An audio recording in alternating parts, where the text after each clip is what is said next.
नमस्कार मित्रों, बहुत बहुत स्वागत है आपका आपके अपने YouTube channel Adani education academy आसिन पर। तो बहुत लंबे समय बाद अपनी मुलाकात हो रही है। ऑफलाइन क्लास में बिजी रहने की वजह से इतना समय नहीं मिल पाता है कि हम आपसे थोड़ा रूबरू हो सकें। लगभग 85% कोर्स जो है अपना केमिस्ट्री का हो चुका था और कुछ जो चैप्टर है वो अपने रह रहे थे, तो वो भी अपन कोशिश करेंगे। अब मैं थोड़ा कंटिन्यू रहूँगा क्योंकि हमारा जो ऑफलाइन बैच है उसका कोर्स जो है वो कंप्लीट हो चुका है, तो अब हमारे पास थोड़ा समय है ऑनलाइन के लिए भी। ठीक है, तो आज हम शुरू कर रहे हैं आपका जो 14 लेसन 14वां जो है लेसन है, जिसका नाम है बायोमोलिक्यूल, जैव अणु। आपका जो लेसन नंबर 14 है उसका नाम है जैव अणु। बायोमोलिक्यूल जो है आज हम स्टार्ट करने वाले हैं। बायोमोलिक्यूल बहुत ही इजी और बहुत ही स्कोरिंग चैप्टर है कि आपको अच्छे से समझ में भी आ जाएगा, और इस चैप्टर से ऐसा कोई क्वेश्चन नहीं आता है जिसे कोई विद्यार्थी ना कर पाए। बहुत ही इजी प्रश्न, सीधे सीधे प्रश्न इससे पूछे जाते हैं। इसमें ज़्यादा कुछ आपको ज़्यादा दिमाग लगाने की आवश्यकता नहीं है। ज़्यादा कोई बाकी चैप्टर के जैसे कोई रिएक्शन वगैरह नहीं है। फिजिकल केमिस्ट्री जैसे इसके अंदर किसी प्रकार का कोई डेरिवेशन या न्यूमेरिकल जो है वो आपके नहीं बनता है। सीधे सीधे इससे क्वेश्चन पूछे जाते हैं।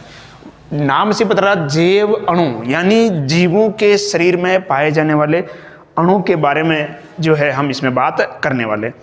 अगर बात करें हम किसी भी जीव की, तो उसका जो शरीर है वो किससे बना होता है। अगर मैं तुम्हें कहूँ जीव का जो शरीर है वो किससे बना होता है, तो जनरली अपन कहेंगे कि जीव का जो शरीर है वो किससे बना होता है, कोशिका से बना होता है। किससे बना होता है, कोशिका से। कोशिका की खोज किसने की, तो आप कहोगे सर कोशिका की जो खोज करने वाले थे वो कौन थे, रॉबर्ट हुक थे। कौन थे, रॉबर्ट हुक। कोशिका की खोज किसने की थी, रॉबर्ट हुक ने की थी। लेकिन रॉबर्ट हुक ने जिस कोशिका की खोज की थी वो कोशिका क्या थी, मृत थी। कॉर्क कोशिका के अंदर की थी वो कोशिका क्या थी, मृत थी। लेकिन जो जीवित कोशिका की खोज करने वाले जो व्यक्ति थे वो कौन थे, Antonie van Leeuwenhoek. Antonie van Leeuwenhoek. ये वो व्यक्ति थे जिन्होंने जीवित कोशिका की खोज की थी। ठीक है, तो कोशिका के अंदर ही जो है अपने सारे पदार्थ पाए जाते हैं, तो उसके बारे में अपन बात करेंगे। जो जैव अणु जो है वो कोशिका में पाए जाते हैं। और कोशिका के अगर मैं संगठन की बात करूं कि तो कोशिका में क्या क्या होता है, एक तो कोशिका के अंदर क्या होता है, जल होता है। कोशिका में होता है जल, लगभग होता है 70%। कोशिका में जल कितना होता है, 70% होता है। फिर आता है कोशिका के अंदर प्रोटीन होता है, आपकी लगभग 15% कोशिका के अंदर प्रोटीन होता है। न्यूक्लिक अम्ल, न्यूक्लिक एसिड जो होता है, न्यूक्लिक अम्ल जो है आप सभी जानते हैं दो प्रकार का होता है। एक तो होता है आरएनए और एक होता है डीएनए। कोशिका के अंदर न्यूक्लिक अम्ल भी होते हैं, डीएनए और आरएनए। न्यूक्लिक अम्ल जो होता है ये लगभग 6% होता है। कितना होता है, न्यूक्लिक अम्ल कोशिका के अंदर 6% होता है। इसके अलावा पॉलीसेकेराइड, वसा होती है 2%। Polysaccharide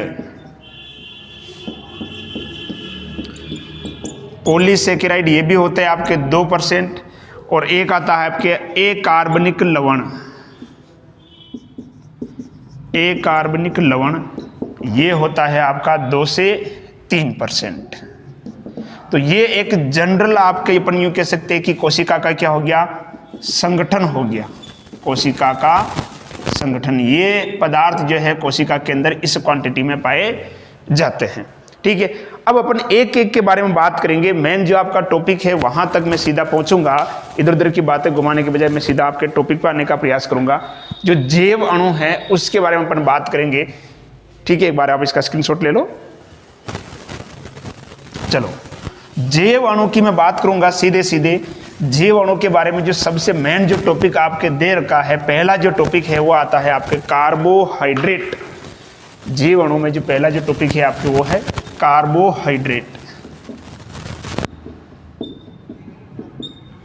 carbohydrate. देखिए, अगर इसकी अपन बात करें, कार्बो का मतलब क्या होता है, कार्बन, और हाइड्रेट का मतलब क्या होता है, जल। कार्बोहाइड्रेट का मतलब अगर अपन बात करें तो इसमें कार्बो का जो मतलब है वो तो होता है कार्बन, और हाइड्रेट का मतलब क्या होता है, जल। इसलिए प्रारंभ में ऐसा माना जाता था कि ऐसे यौगिक जो कार्बन और जल से बने होते हैं उन्हें अपन क्या बोलते हैं, कार्बोहाइड्रेट कहते हैं। क्या कहते हैं, कार्बोहाइड्रेट। यानी वे यौगिक जो कार्बन के क्या होते हैं, हाइड्रेट होते हैं। ऐसे यौगिक जो कार्बन के क्या होते हैं, हाइड्रेट होते हैं, उन्हें क्या कहते हैं, कार्बोहाइड्रेट कहते हैं। क्या कहते हैं, कार्बोहाइड्रेट। इसलिए जो कार्बोहाइड्रेट है इनका पहले जो सामान्य सूत्र दिया गया था, कार्बोहाइड्रेट का जो सामान्य सूत्र दिया गया था वो दिया गया था C6H2OY।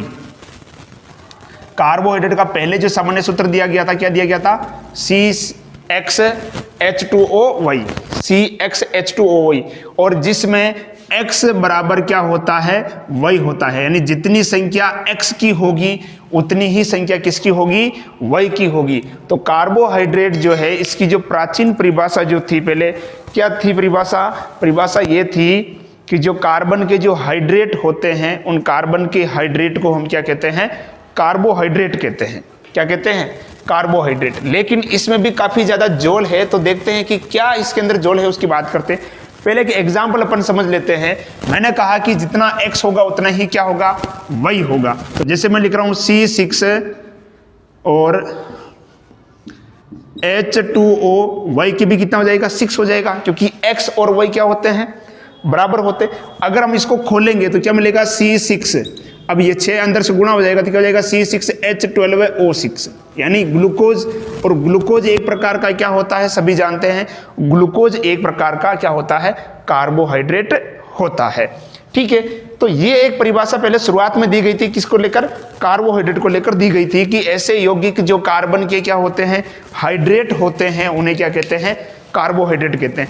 लेकिन अगर मैं आपके सामने एक एग्जाम्पल लिखूं, एक एग्जाम्पल ही दूंगा, मैं ज्यादा नहीं दूंगा आपको, CH3COOH, मैं तुम्हें कहूं कि बताओ ये क्या है, तो तुम कहोगे सर ये है कार्बोक्सिलिक अम्ल, यानी कार्बोक्सिलिक अम्ल का प्रकार है जिसे अपन कह सकते हैं एसिटिक अम्ल। एक प्रकार के कार्बोक्सिलिक अम्ल का प्रकार ही है ये भी, एसिटिक अम्ल। क्या इसको मैं से शॉर्ट में अगर ऐसे लिखूं, C2, कार्बन कितने बताओ, 2 है ना, एक कार्बन ये है, दूसरा ये है C2, हाइड्रोजन कितने हैं, 4 है, और ऑक्सीजन कितनी है, 2 है, यानी H4O2। या इसको मैं ऐसे बना लूं शॉर्ट में, C2H2O2। अगर आप इसको खोलोगे तो आपको यही तो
तो ये हो गया आपके कार्बोहाइड्रेट का भौतिक वर्गीकरण। शर्करा क्या होती है और अशर्करा क्या होती है। अब हम बात करते हैं जल अपघटन के आधार पर। किसके आधार पर? जल अपघटन के आधार पर।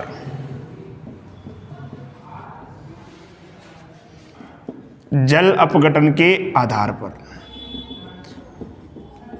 देखिएगा, जल अपघटन के आधार पर जो है कार्बोहाइड्रेट है वो आपके 3 प्रकार के बांट सकते हैं अपन।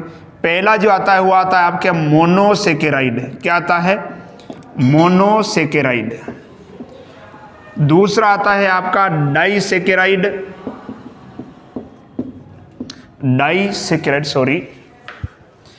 पहला तो हो गया मोनोसेकेराइड, दूसरा है आपका डाइसेकेराइड, और तीसरा होता है आपका ओलिगोसेकेराइड।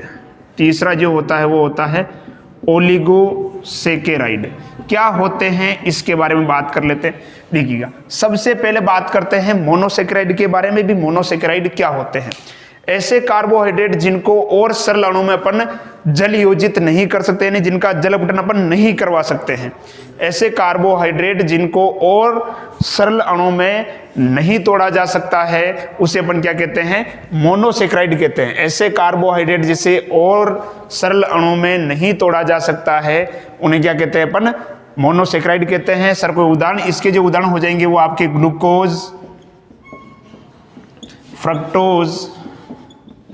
ग्लूकोज और फ्रक्टोज, ये आपके क्या होते हैं? मोनोसेकेराइड होते हैं, जिन्हें अपन और सरल अणु में विघटित नहीं कर सकते, यानी जिनका सरल अणु में जल अपघटन नहीं कराया जा सकता है, इन्हें अपन क्या कहते हैं? मोनोसेकेराइड कहते हैं। अगला आता है आपका डाइसेकेराइड, यानी ऐसे कार्बोहाइड्रेट जिनका जल अपघटन कराने पर, ऐसे कार्बोहाइड्रेट जिनका जल अपघटन करवाने पर,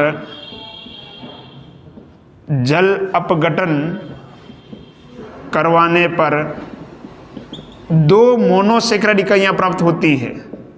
दो मोनोसेकेराइड इकाइयां प्राप्त होती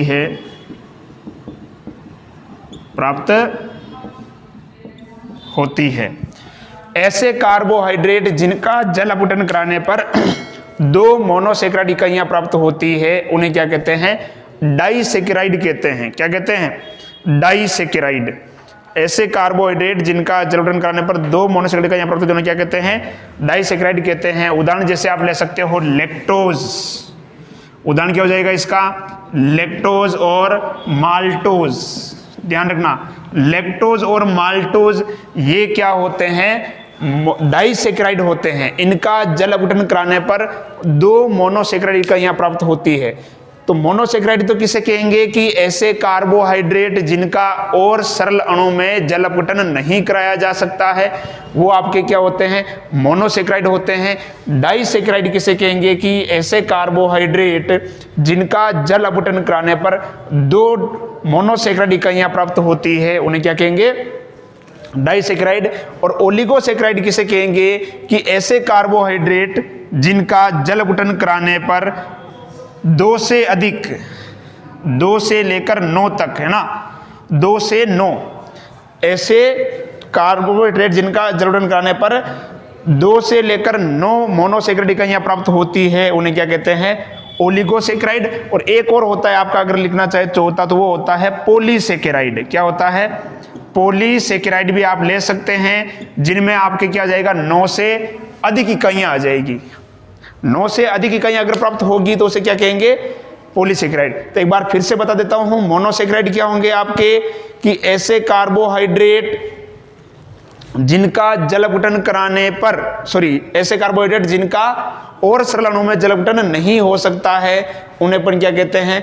मोनोसेकेराइड।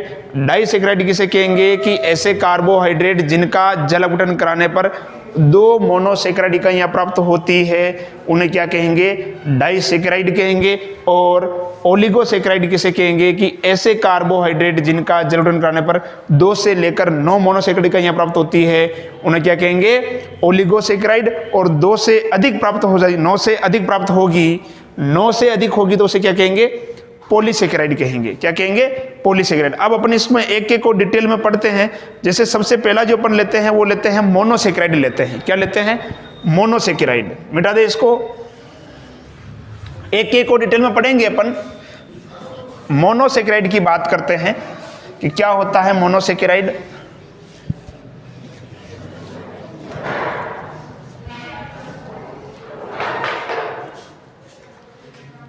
देखिए,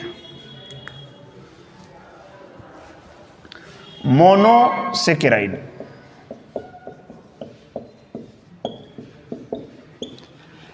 मोनोसेकेराइड किसे कहते हैं? कि ऐसे कार्बोहाइड्रेट जिनका और सरल अणु में जल योजन नहीं किया जा सकता है और उनको सरल अणु में नहीं तोड़ सकते, उन्हें क्या कहते हैं? अपन मोनोसेकेराइड कहते हैं। अब इसके अंदर जो दो एग्जाम्पल आपको पढ़ने हैं, एक तो पढ़ना है आपको ग्लूकोज, एक तो अपन अध्ययन करेंगे ग्लूकोज का और दूसरा अपन अध्ययन करेंगे फ्रक्टोज का। इनके बारे में डिटेल में अपन नेक्स्ट क्लास में जानेंगे, ग्लूकोज और फ्रक्टोज। एक सामान्य परिचय अपन देखते हैं मोनोसेकेराइड। देखिए, इसके अंदर जो क्रियात्मक समूह होते हैं दो होते हैं। दो क्रियात्मक समूह इसके अंदर आपको मिल सकते हैं। क्रियात्मक समूह की अगर मैं बात करूं मोनोसेकेराइड में, एक तो होता है आपका कौन सा? एल्डिहाइड। कौन सा होता है? एल्डिहाइड। और दूसरा होता है आपका कीटोन। दो क्रियात्मक समूह इसके अंदर होते हैं, एल्डिहाइड और कीटोन। या तो एल्डिहाइड होगा या फिर क्या होगा? कीटोन होगा। ठीक है, यदि अगर इसमें एल्डिहाइड है तो उसे अपन बोलेंगे एल्डोज। यदि अगर क्रियात्मक समूह क्या है? एल्डिहाइड है तो क्या बोलेंगे? एल्डोज। और यदि क्रियात्मक समूह क्या है? कीटोन है तो बोलेंगे अपन कीटोज। क्या बोलेंगे? कीटोज। यदि कार्बोहाइड्रेट, ऐसा कार्बोहाइड्रेट जिसके अंदर क्रियात्मक समूह कौन सा है? एल्डिहाइड है तो उसे क्या बोलेंगे? एल्डोज। और यदि ऐसा कोई आपका कार्बोहाइड्रेट है जिसके अंदर क्रियात्मक समूह कौन है? कीटोन, तो उसे अपन क्या बोलेंगे? कीटोज बोलेंगे। क्या बोलेंगे? कीटोज। ठीक है, इसके अंदर कार्बन की जो संख्या है मोनोसेकेराइड में, कार्बन की संख्या क्या होती है? कम से कम 3। कम से कम कितने होते हैं? 3 कार्बन होते हैं। कम से कम 3 कार्बन, यानी 3 कार्बन तो कम से कम होने ही चाहिए इसके अंदर। जो मोनोसेकेराइड हैं उनके अंदर कम से कम कितने कार्बन होते हैं? 3 कार्बन होते हैं। क्रियात्मक समूह एल्डिहाइड व कीटोन हो सकता है। अगर एल्डिहाइड है तो क्या बोलेंगे? एल्डोज। और कीटोन हो तो क्या बोलेंगे? कीटोज बोलेंगे। क्या बोलेंगे? कीटोज। अब कार्बन की संख्या के हिसाब से अगर मैं बात करूं तो इसका कुछ मैं नाम आपको बता देता हूं। एक बार आप इसका स्क्रीनशॉट ले लो फटाफट। कम से कम कार्बन कितने हो सकते हैं इसके अंदर? 3 कार्बन। कम से कम कार्बन की संख्या की अगर मैं बात करूं तो कम से कम 3 कार्बन जो है वो इसके अंदर होते हैं। ठीक है, चलो अब देखिएगा, क्रियात्मक समूह आपके एक तो हो सकता है एल्डिहाइड और एक हो सकता है आपका कीटोन हो सकता है। देखिए, इसको थोड़ा अपन समझने का प्रयास करते हैं, कैसे क्या करेंगे इसको। देखिएगा, यहां लिख रहा हूं मैं कार्बन की संख्या, थोड़ा बेसिक स्ट्रक्चर बता रहा हूं बिल्कुल आपको इसका। यदि अगर एल्डिहाइड है तो क्या बोलेंगे, और यदि कीटोन है तो क्या बोलेंगे? कीटोन है तो क्या बोलेंगे? देखिए, थोड़ा एक और ले लेते हैं अपन। कार्बन की संख्या मान लो 3 है। कार्बन की संख्या कितनी है? 3 है। 3 को अपन क्या बोलते हैं बताओ?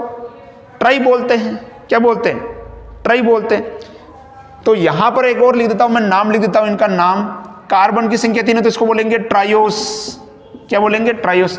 कार्बन की संख्या 4 है तो बोलेंगे टेट्रोस। क्या बोलेंगे? टेट्रोस। कार्बन की संख्या 5 है तो बोलेंगे पेंटोस। और कार्बन की संख्या 6 है तो बोलेंगे हेक्सोस। यहां तक याद रख लो, खूब है। कार्बन की संख्या 6 है तो क्या बोलेंगे? हेक्सोस बोलेंगे। क्या बोलेंगे? हेक्सोस। कार्बन की संख्या 3 है तो ट्रायोस, कार्बन की संख्या 4 हो तो टेट्रोस, कार्बन की संख्या 5 हो तो पेंटोस और 6 हो तो हेक्सोस। ठीक है, अब देखिए, यदि अगर एल्डिहाइड है, यदि एल्डिहाइड है तो इसको बोलेंगे एल्डोट्रायोस। क्या बोलेंगे?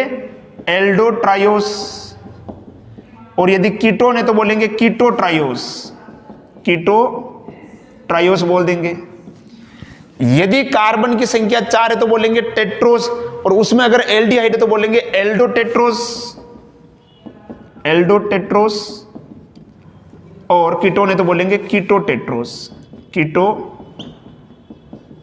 टेट्रोस। अब यदि कार्बन की संख्या कितनी है 5 है, और अगर क्रियात्मक समूह एल्डिहाइड तो बोलेंगे एल्डोपेंटोस, एल्डोपेंटोस। और यदि क्रियात्मक समूह क्या है आपके कीटोन है तो बोलेंगे कीटोपेंटोस, कीटोपेंटोस। ठीक है। यदि कार्बन की संख्या 6 है तो उसे बोलेंगे हेक्सोस, और उसमें क्रियात्मक समूह अगर एल्डिहाइड है तो बोलेंगे एल्डोहेक्सोस, एल्डोहेक्सोस बोल देंगे। और यदि क्रियात्मक समूह आपका क्या है कीटोन है तो उसे अपन बोल देंगे कीटोहेक्सोस। क्या बोल देंगे? कीटोहेक्सोस। ठीक है। अब अगर मैं तुम्हें पूछूं कि मैं कहूं कि मेरे पास एक एल्डोटेट्रोस शर्करा है, मैं कहूं कि मेरे पास एक एल्डोटेट्रोस शर्करा है, तो इसका मतलब क्या हुआ कि आप कहोगे सर एल्डोटेट्रोस, इसका मतलब उसमें कार्बन की संख्या तो कितनी हो गई? 4 हो गई, और क्रियात्मक समूह कौन सा हो गया? एल्डिहाइड हो गया। मैं कहूं कि मेरे पास एक पेंटोस शर्करा है, पेंटोस शर्करा, इसका मतलब उसमें कार्बन की संख्या कितनी है? कार्बन की संख्या हो गई 5, लेकिन एल्डिहाइड है या कीटोन है नहीं बता सकते, क्योंकि मैंने केवल पेंटोस बोला। एल्डिहाइड है कीटोन होने के लिए मुझे उसके नाम के पहले एल्डो या कीटो लगाना पड़ेगा। मैं कहूं कि मेरे पास एक कीटोहेक्सोस है, कीटोहेक्सोस का मतलब क्या हुआ कि उसके अंदर क्रियात्मक समूह कौन सा है? कीटोन, और हेक्सोस का मतलब कार्बन की संख्या कितनी है? 6 है। कार्बन की संख्या कितनी है? 6 है। यहां पे थोड़ा ऊपर लिख देता हूं। ठीक है। तो ये एक मोनोसेक्राइड को लेकर एक बेसिक जानकारी आपको ध्यान में होनी चाहिए। ये ऑब्जेक्टिव टाइप में आपसे क्वेश्चन पूछा जा सकता है कि निम्न में से ग्लूकोज होगा, एल्डोहेक्सोस होगा, पेंटोहेक्सोस होगा, कीटोहेक्सोस होगा, कीटोपेंटोस होगा, इस प्रकार से पूछा जा सकता है। तो ग्लूकोज के अंदर कार्बन होते हैं 6। ग्लूकोज जो होता है उसके अंदर कार्बन कितने होते हैं? 6 कार्बन होते हैं। इसका मतलब ग्लूकोज क्या है? हेक्सोस है। और ग्लूकोज के अंदर क्रियात्मक समूह जो होता है वो कौन होता है? एल्डिहाइड है। इसका मतलब ग्लूकोज क्या है आपका? एल्डोहेक्सोस है। ग्लूकोज क्या है आपका? एल्डोहेक्सोस होता है। ग्लूकोज क्या होता है? एल्डोहेक्सोस होता है। जबकि जो फ्रक्टोज है, फ्रक्टोज आपका क्या होता है? कीटोहेक्सोस होता है। ये ध्यान रखना है, फ्रक्टोज जो है वो क्या होता है? कीटोहेक्सोस होता है। ठीक है। तो ये एक मोनोसेक्राइड के बारे में एक बेसिक जानकारी अपन ने देखी कि जो मोनोसेक्राइड है वो क्या होते हैं। ठीक है, क्लियर। अब एक छोटी बात और आती है, अपचयी शर्करा और अनअपचयी शर्करा, उसको भी थोड़ा बता देता हूं मैं, अपचयी शर्करा और अनअपचयी शर्करा के बारे में। एक बार इसका आप स्क्रीनशॉट ले लो फटाफट, फिर आगे बढ़ते हैं अपन। ठीक है, चलो अगला देखते हैं अपचयी शर्करा क्या होती है और अनअपचयी शर्करा क्या होती है। एक बेसिक वीडियो है आपके लिए इस चैप्टर को लेकर, ताकि जो बेसिक जानकारी है वो आपको पता चल जाए, किसी प्रकार का जो डाउट जो है वो आपके ना रहे।